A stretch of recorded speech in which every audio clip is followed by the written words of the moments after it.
Hello everyone! In our previous tutorial, we explored the wait for mechanism as a solution for handling scenarios where a program fails to respond. In today's tutorial, we'll tackle this issue from a different angle by leveraging delayed messages.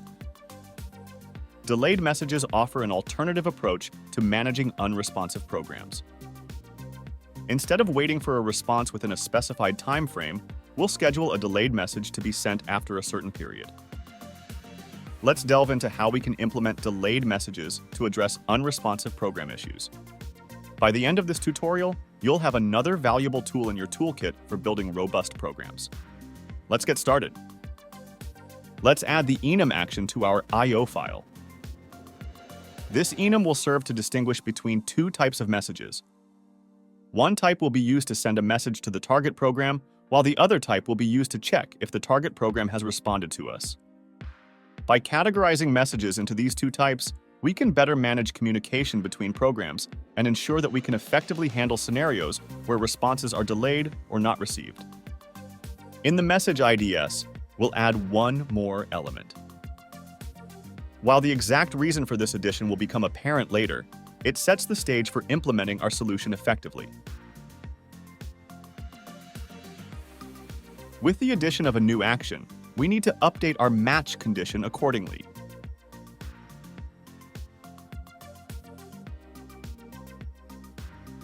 The first action will involve sending a message to the target program, while the second action will entail checking for a response.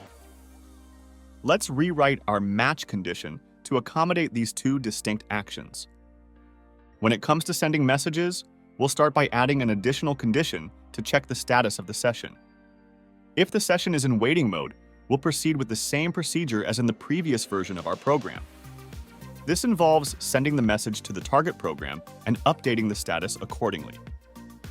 By incorporating this condition, we ensure that messages are sent only when the session is in the appropriate state to handle outgoing communication, specifically when it's waiting for a response. In addition to checking the session's status and sending the message if it's in waiting mode, we also need to ensure we save the source of the message in the third field of the session structure. This information is crucial for identifying the origin of the message. Once we've ensured that the session is in waiting mode and saved the source of the message, we'll proceed to send a delayed message. This message will be sent to the program address and scheduled to check for a reply in 3 blocks, just like last time.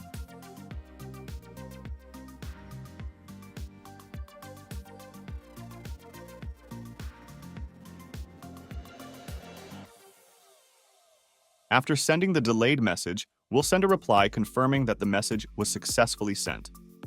This acknowledgement ensures transparency in our communication process and provides feedback to the sender. Lastly, we'll include an else condition to handle scenarios where the session status is incorrect. In such cases, we'll send an appropriate response to indicate the discrepancy.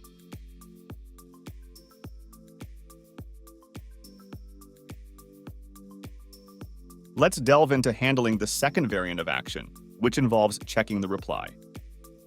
To handle this, we'll introduce an if condition to check the status of the session.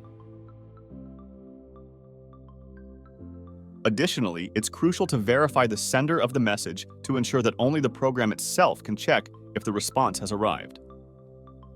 By including these checks, we can enforce security measures and prevent unauthorized entities from accessing sensitive information about the response status.